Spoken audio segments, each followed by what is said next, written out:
Denise, Denise, it's Denise, it's Denise, it's Denise, Denise, it's a podcast party, it's a podcast party, it's a podcast party. I gotta say, I feel like we're besties now after this. What's up, guys? It's Denise Salcedo. Hey there, everyone. Happy Tuesday. It is Denise. Welcome to Speak Now Pro Wrestling. It is June 14th, and we are here to chat NXT 2.0. That is right.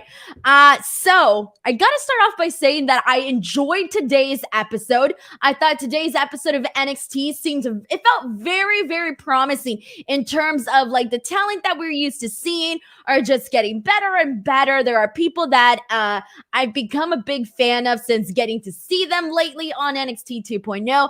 I love the direction in which we're moving for certain people, etc. So I can't wait to get into all of that here today.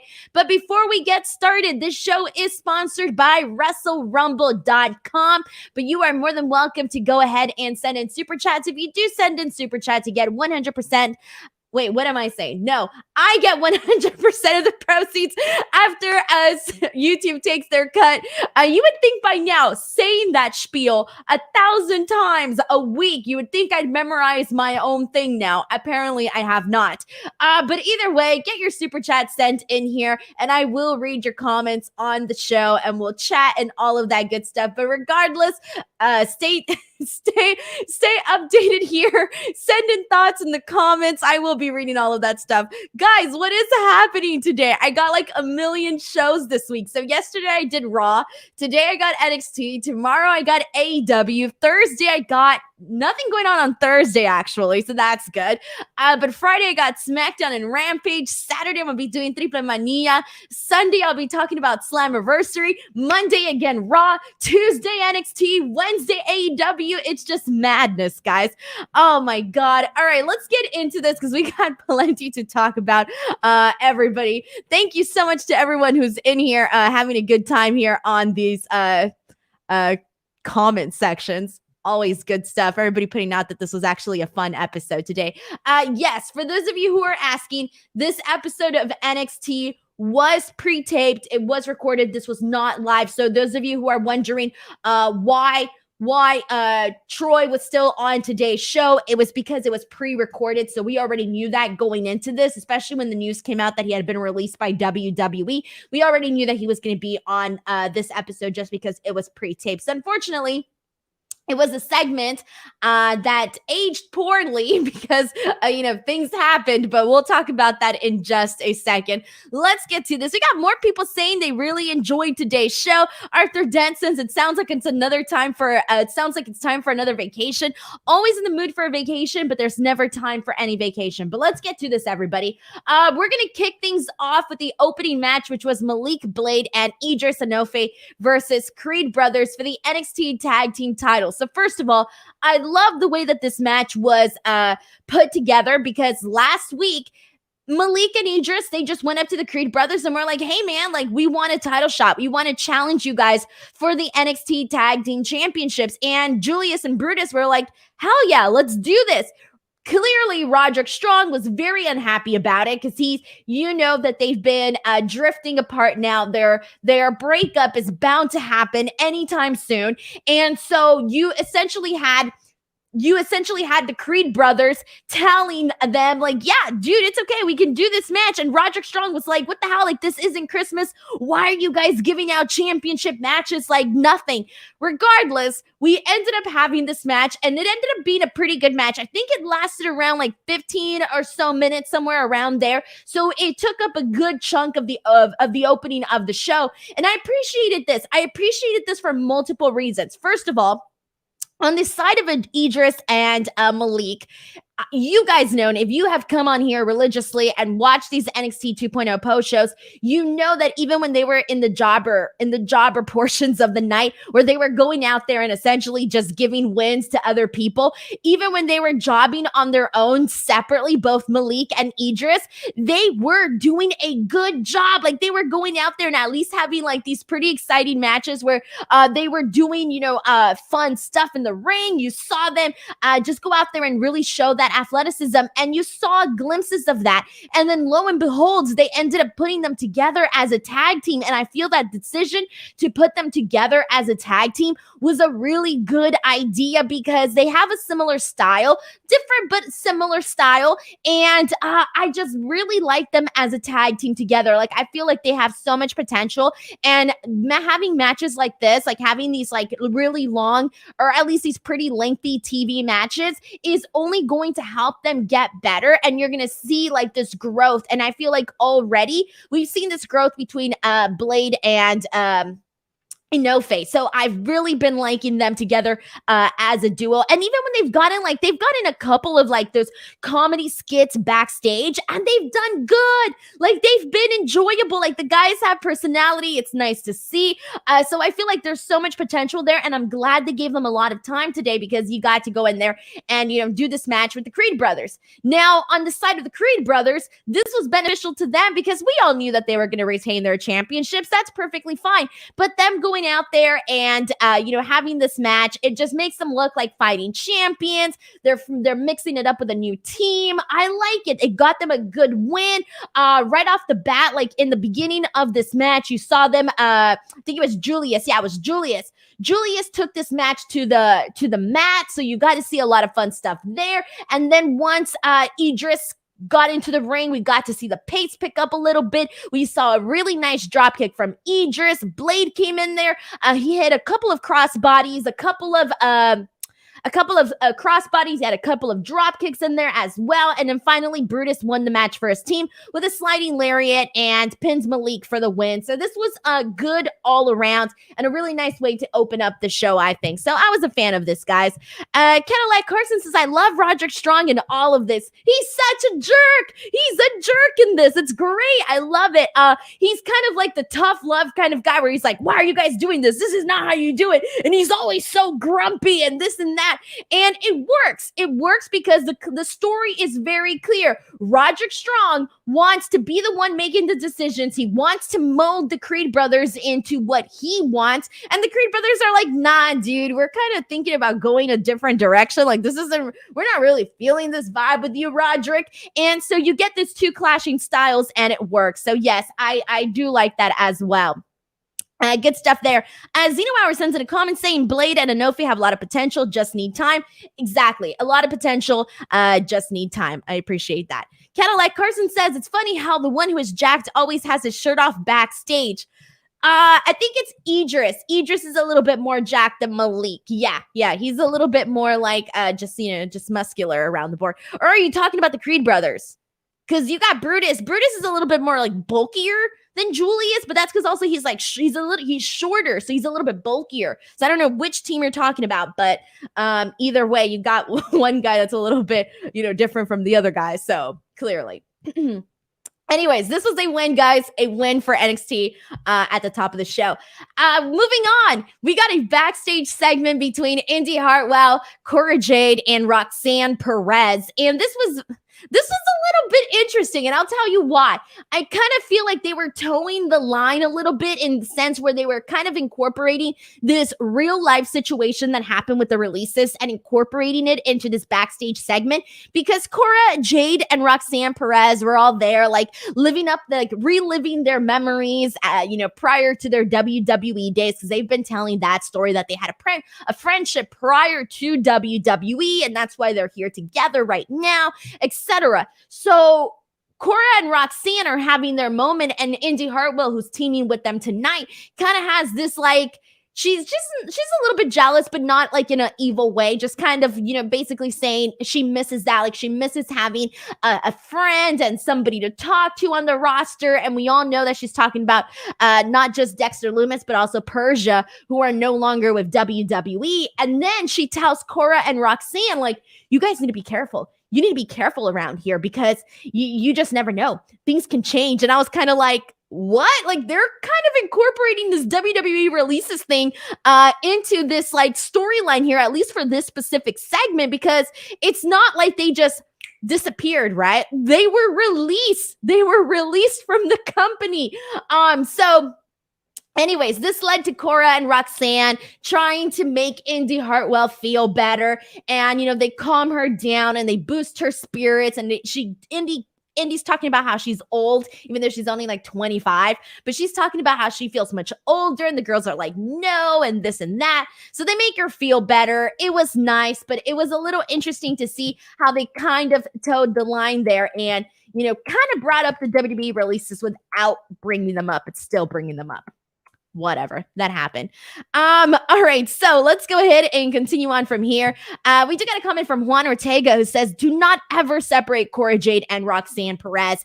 You know, they kind of remind me of, for example, like I feel like we've been talking about this so much more now, but Alexa Bliss and Liv Morgan is like the team that we want to happen, and WWE is definitely teasing it. Even on their social media, they were like, what would you call them if they were a team together? They're Cora Jade and Roxanne Perez are similar to Alexa Bliss and Liv Morgan in different ways, but similar where you see them and it makes sense. It makes sense putting them as a pairing. I know we get a lot of like those odd couple tag teams, and those tend to work pretty good. You tend to have a lot of fun with those odd couple pairings, but I'm a sucker for those teams that look like an actual team, that look like they belong in a little package together. And that's how I see Alexa Bliss and Liv Morgan, right? Well, that's also how I see Roxanne Perez and Cora Jade. While I'm not saying that I just see them as a tag team, because we do see them obviously all as individual competitors, but as a tag team, you see the potential, you see the possibility. So I do hope we get to see that in a nice, pretty package for Cora and Roxanne. Indy Hartwell, it's interesting, and I know today, and we'll talk more about the main event later on because they do team up together, etc. But I like Indy Hartwell, but I don't want her to kind of be this third wheel between Cora and Roxanne, because Cora and Roxanne together, they're the vibe. They're the item, right? Like that's their thing. And even though today she was teaming up with them, I hope they don't always do this where it kind of feels like Indy is like the third wheel.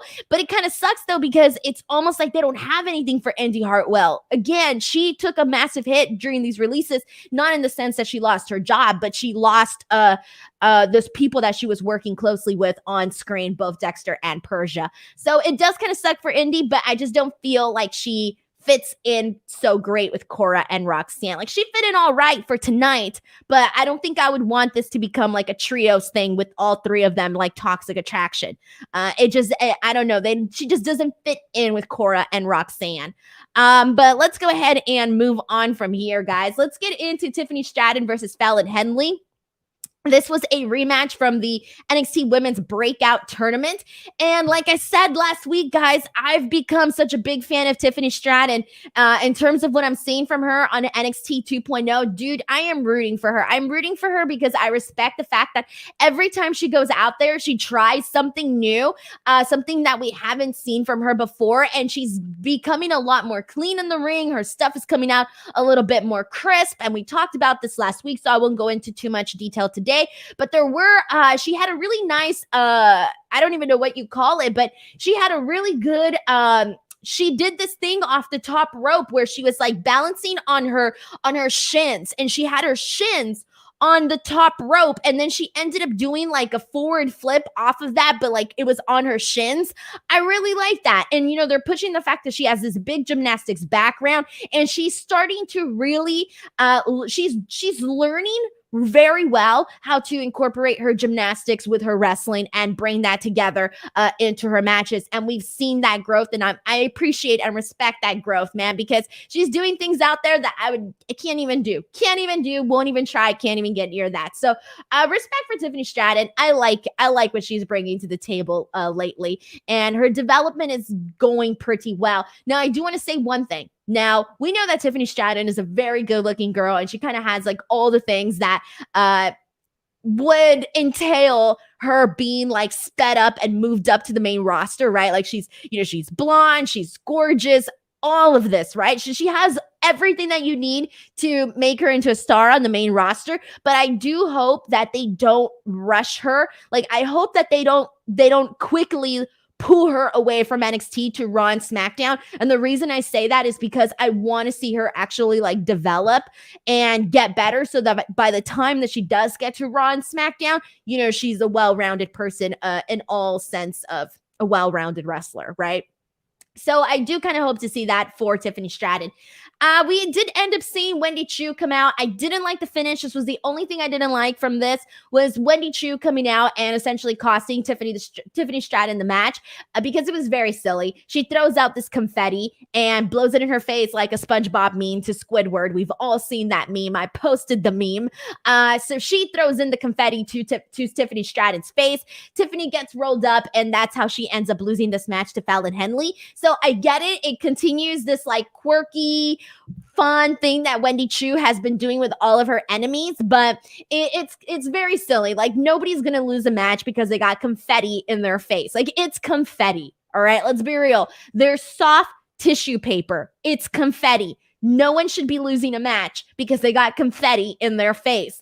So that's the only reason that's the only thing I didn't like from this was the finish for this. But everything else I enjoyed. I like Fallon Henley. I like how she's coming about things too. She has a very like feisty, not feisty, but she has like a very like energetic presence, and I appreciate that. So there you go. Good stuff there with Tiffany Stratton and Fallon Henley. Cadillac Carson says, I mean, if you get confetti in your eye, maybe. See, but even then, we got to be very strategic. How is this confetti hitting you? If the confetti just like, let's just, you know what? Here we go. I got a Post-it, and a Post-it is way more, the paper is way more rougher than a confetti tissue paper. So let's just say, okay, this is the confetti, right?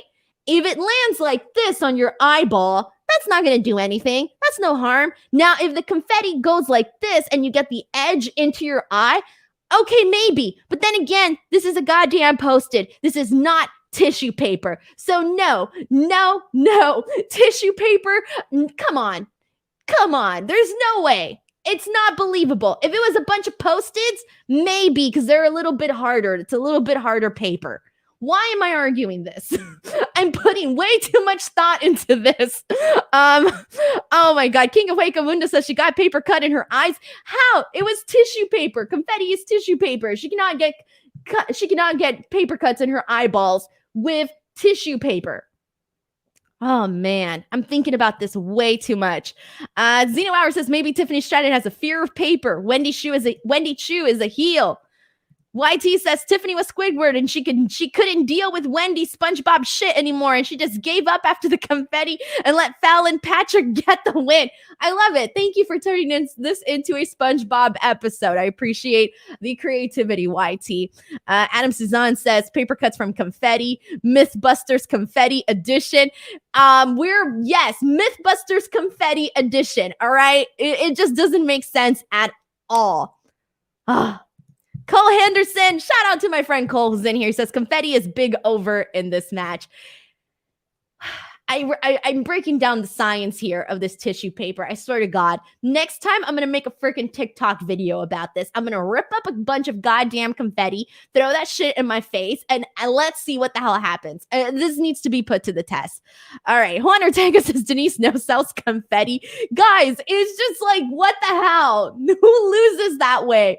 All right. Moving on from this, everybody. Let's get into Apollo Crews. So, I bloody love what we did today. Now, I feel like I was pretty critical of Apollo Crews coming into NXT 2.0 and going face to face with Braun Breaker, and I stated my reasons as to why on that show. Well, now we're moving on, and I gotta say, what they did today, or what we saw today for Apollo Crews, really felt good to me. It felt good to me, and by that I mean is, I mentioned one of the reasons why I couldn't take Apollo Crews seriously before was because we were seeing him in this role on the main roster that was so goofy, so cartoonish. He's doing all this like goofy stuff with Commander Aziz, and they really like made the character feel like a wacky cartoon that you wouldn't even watch, right? And so that was part of my criticisms where I couldn't really take him seriously going up against Braun Breaker because I had seen what he had been recently doing on the main roster.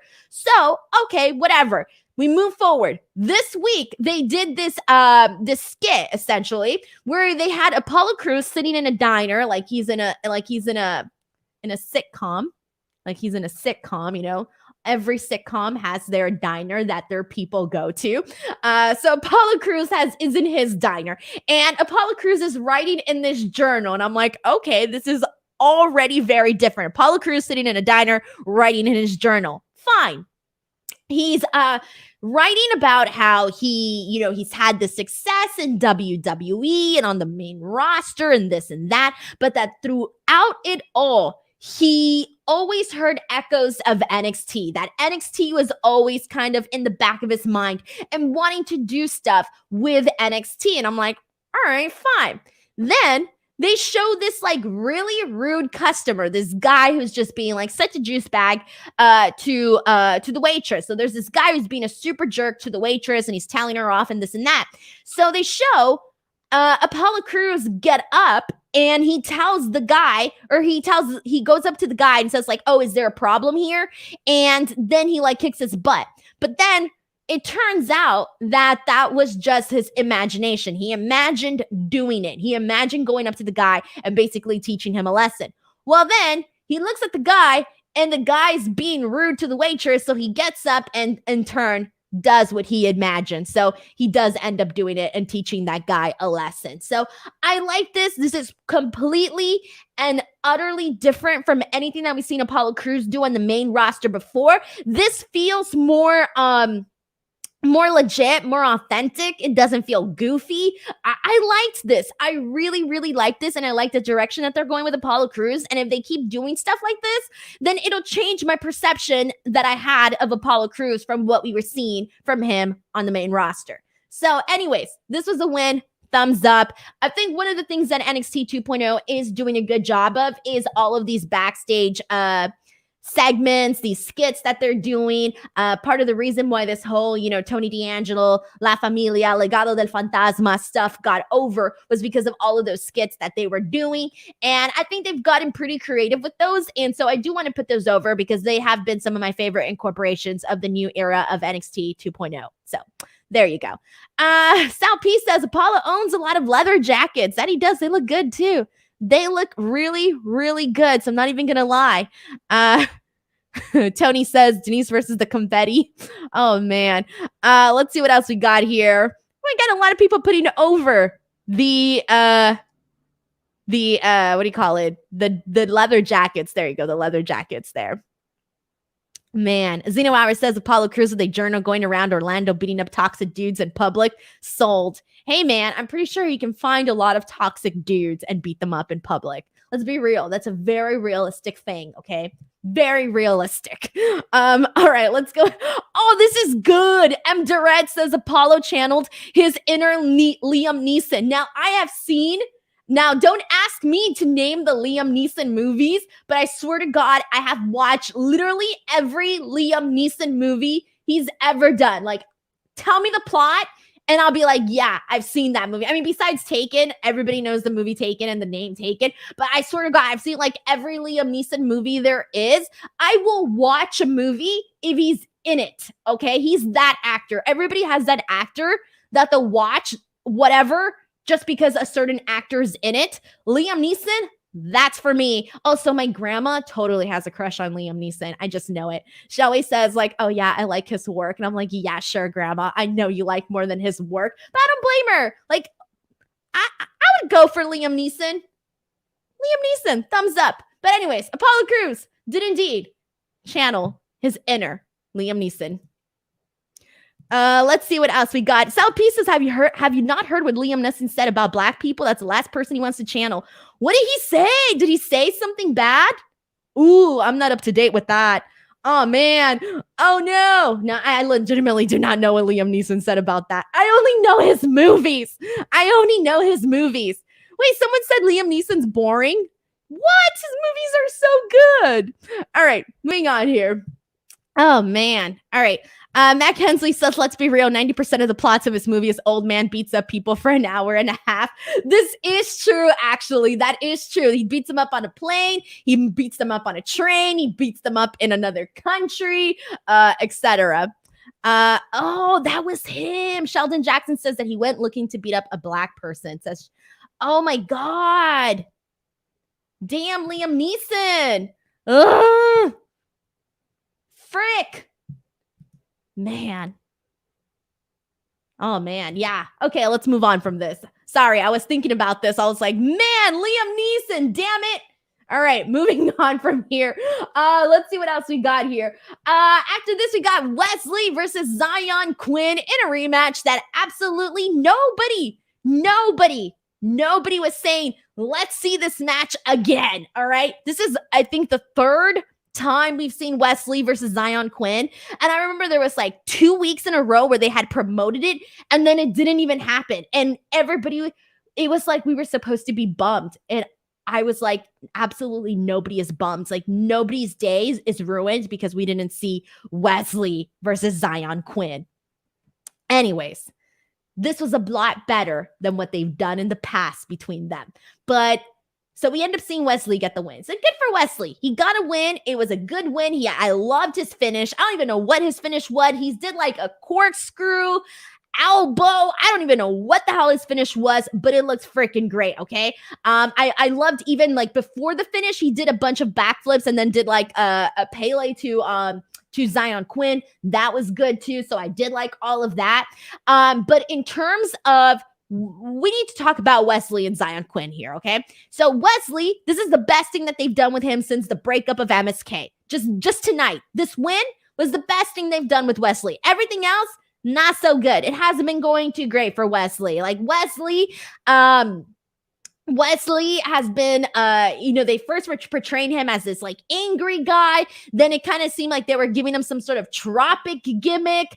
I don't know. Nothing has been really crystal clear with what they're doing with Wesley. And it seems to me like they really weren't that sure. They had him job out to Zion Quinn, like literally I think it was the week of or the week after the breakup with the MSK. So things were going pretty rough. Okay.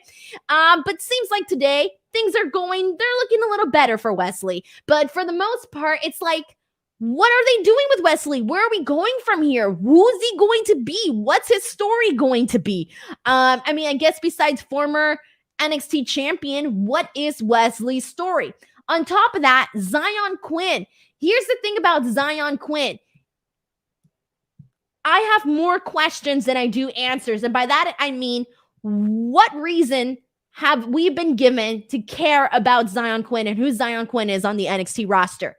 Who is he? What's even Zion Quinn's real, like, what's his persona? What's his message? What's his story? They haven't really given us much with Zion Quinn. He's kind of just like been that guy that's just like there, but nothing major has really happened. He was 1 minute doing a dance off, a goofy dance off. Then the next thing you know, he's doing, what was he doing? Oh yeah, he was doing that love story with Elektra Lopez.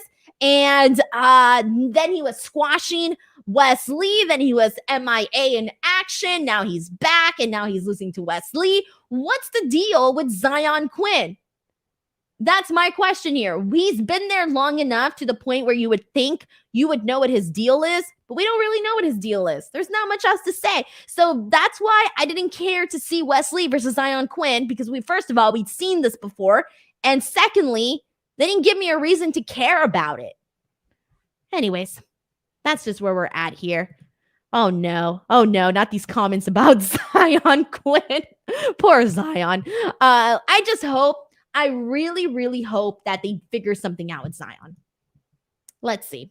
Because it's just like, it feels like there's just nothing different about him. You know, like there's nothing different about Zion Quinn. There's nothing that's standing out is what I'm trying to get at. There's nothing that screams to me, oh, he's different from this guy on the roster. Oh, he's different from that guy on the roster. They haven't really made that clear for us just yet. So there we go. King of Hueco Mundo says, why was Wes on the beach?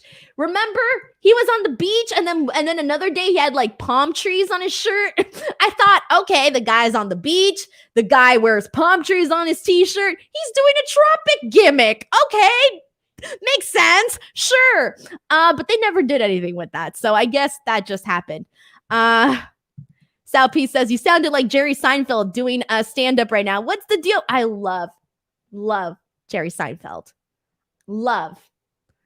I can't replicate it now. Damn, I was going to try to do it again, but I can't. Well, I can't do it. I was going to try to do it, but it's not going to come out right the second time. You know, when you do things once, you can't. Lightning's not striking twice here. Moving on from here, YT says Zion Quinn over Von Wagner because Quinn isn't forgettable. I was going to say, I don't even remember what Von Wagner did on today's show, but I'm sure it'll come up right now. Anyways, all right, moving on, because after this, we got the Dyad, Joe Gacy's new stable. And they go off against Dante Chen and Javier Bernal. I forgot Dante Chen was on the NXT 2.0 roster, but he was. Now I'm trying to remember. Dante Chen. Trying to remember what he did on the roster. No. He hasn't really done that much. I was going to say there hasn't really been that much with Dante Chen that I can recall that actually stood out to me. But either way, the Dyad is here. They're wrestling in their red suits that you've seen them in for all of these promos and these vignettes, these like red hooded suits, these baggy pants. The outfits are holding them back. I'll just leave it at that. The outfits are holding them back. I was not impressed by the Dyad whatsoever. They did nothing of note that was interesting. And personally, again, the outfits are holding them back. Have them take them off afterwards. I know we're trying to keep the mystery, but you see them fixing the suits when they're wrestling, and it just takes away from what they're doing, like in-ring wise. So personally, not a fan of it. Not a fan of it. Quick win for the Dyad. Congratulations. We are now living in Gilead. But anyways, after this, Joe Gacy does his, mumbo jumbo conversation with the crowd. Crowd hates it. CWC just chanting, "We want wrestling." That's literally what's been happening with all of these Joe Gacy promos. In through one year, out the other, we want wrestling. That's it, guys. That is it. All right, moving on from here. And Howie Parter says, are you talking about those Mortal Kombat droids? Yeah. But I like to see them. I actually see them as those people from The Handmaid's Tale because I love that show. Also, season 5 is coming. Or is it season 4? I forget, but that's coming soon. Big fan of Handmaid's Tale, even though I can't remember what season we're on. Okay. Sal P says, did you see how they were holding the tag rope? I was dying. I didn't see that. Oh, man. How were they holding it? I missed it. Oh, man. All right. M. Durred says, these dudes really wrestled the entire match with those hoods on. That's some real supervillain stuff. Yeah, I wasn't feeling it. Bonkers LFC says, grizzled young vets, probably. Who knows? But I just know that those suits did nothing for me. Man. All right. Nikita Lyons is returning soon. Good for her. She's out from injury. She'll be back soon. Congratulations. Tony D'Angelo and Legado del Fantasma.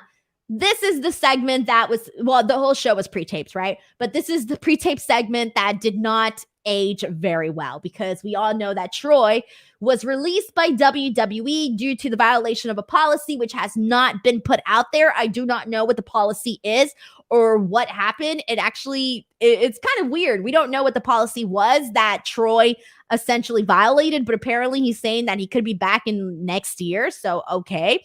But this aged very poorly because Tony D'Angelo promotes them. He promotes them from associates to soldiers of the family. And I'm like, damn, they just got promoted. They just got promoted in the storyline.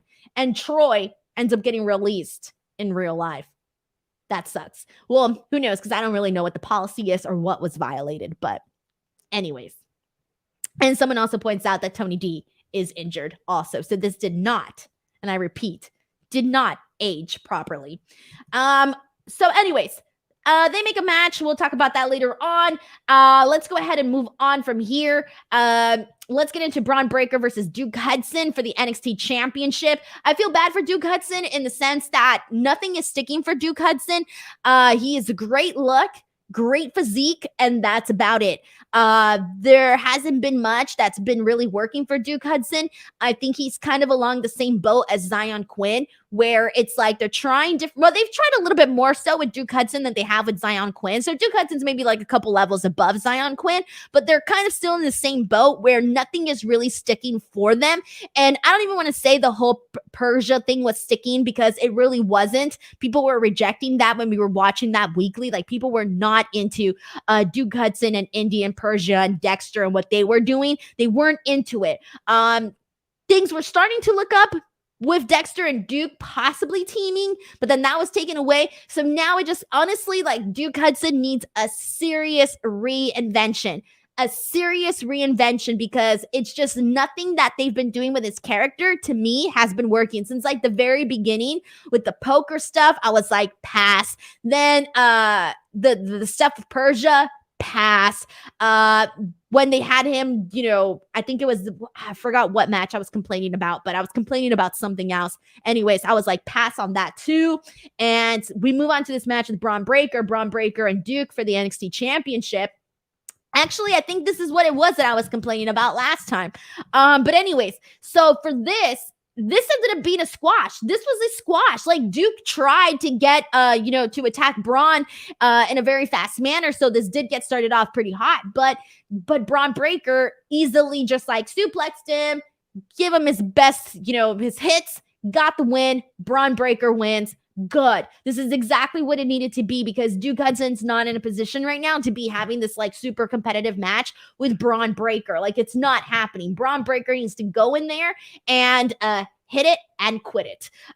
Moving on from here, we did have Cameron Grimes. This is the part of the show that I did love. We had Cameron Grimes coming out and, he's pissed because he lost his NXT North American Championship. He's no longer champion. So he comes out and he basically tells Braun Breaker, you and we haven't had a chance to talk to each other yet. He then goes off, and I loved this promo. I loved it. So he basically tells Braun Breaker that the only reason he's NXT champion is because of his family name and because of who his dad is and who his family is and this and that. But what was funny about this was we all know he's a Steiner, right? Like everybody and their mother knows that he's a Steiner, yet his name is Braun Breaker. Make what you will of that.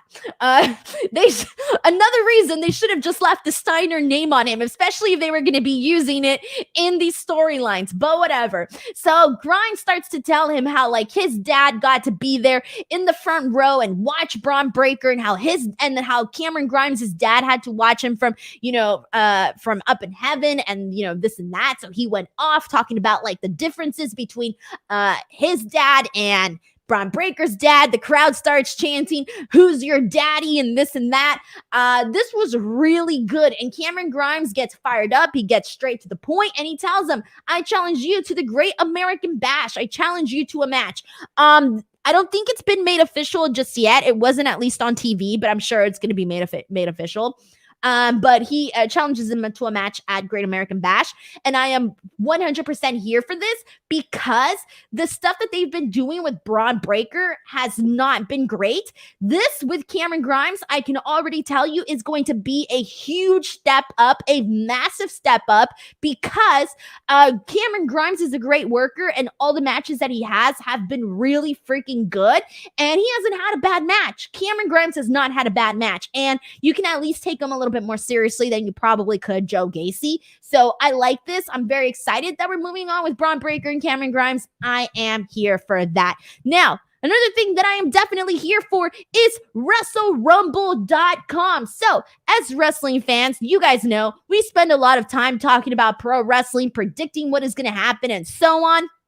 Well, What if I told you can actually do that and possibly make some real cold hard cash? Turns out you can. For all major pay-per-views or premium live events, you can head on over to WrestleRumble.com and answer prop questions and you can win some money. Money, money, money, money. Once again, make sure to head on over to WrestleRumble.com and show them some love on Twitter and Instagram at WrestleRumble. The Forbidden Door Pick'em contest is going to be opening pretty soon. I'm assuming they're just waiting for more matches to be announced, and then this will be opening. I will let you guys know once it's officially opened, but the first place prize is actually $500. So once this opens up, purchase an entry at WrestleRumble.com, enter the Forbidden Door Pick'em contest, and you have a really good chance of winning $500. Thank you so much. Show some love to Wrestle Rumble. All right, guys, we got a couple minutes left. So let me get as much as we can because we got 4 more segments to get into. Super chat from Sheldon Jackson. Thank you so much to Sheldon, who says they need to get that stench of the Gacy feud off of Braun Breaker ASAP.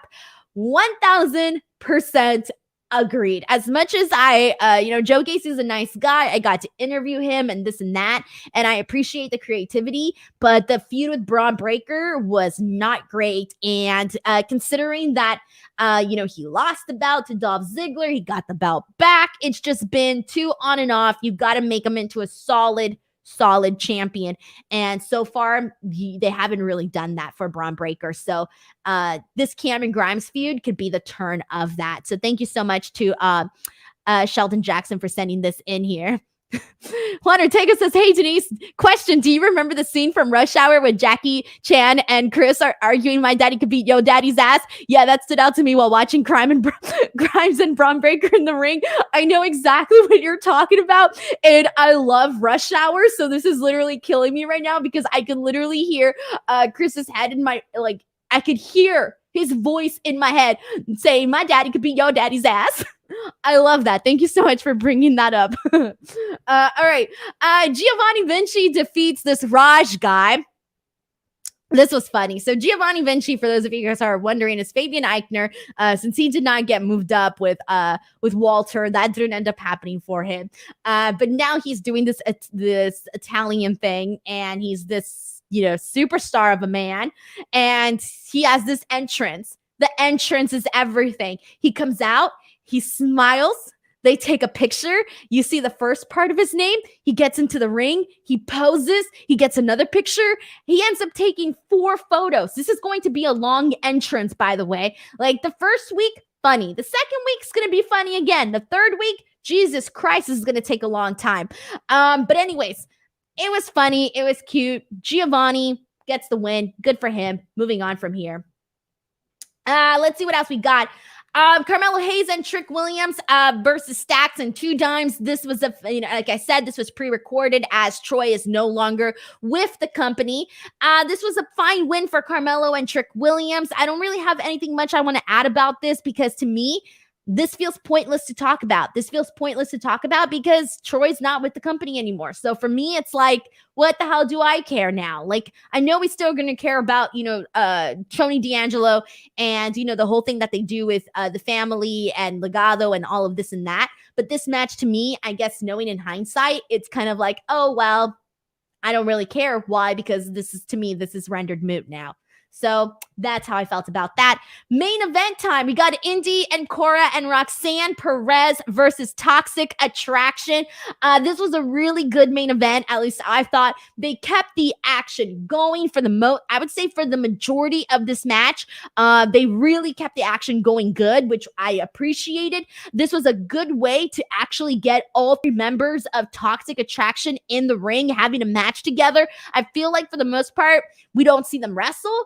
Or we sometimes get to see a match with JC and Gigi. And then every now and then we get a match with Mandy Rose. I still think they need to wrestle more on the show. So I liked that this was a good way of getting all 3 women to actually wrestle together. Because I feel like that's that's part of the reason why you're into Toxic Attraction. It's part of the trios thing. Yeah, they're, doing the tag team stuff and the single stuff with Mandy Rose, but having them all come together as, a team is part of the selling point, at least for me.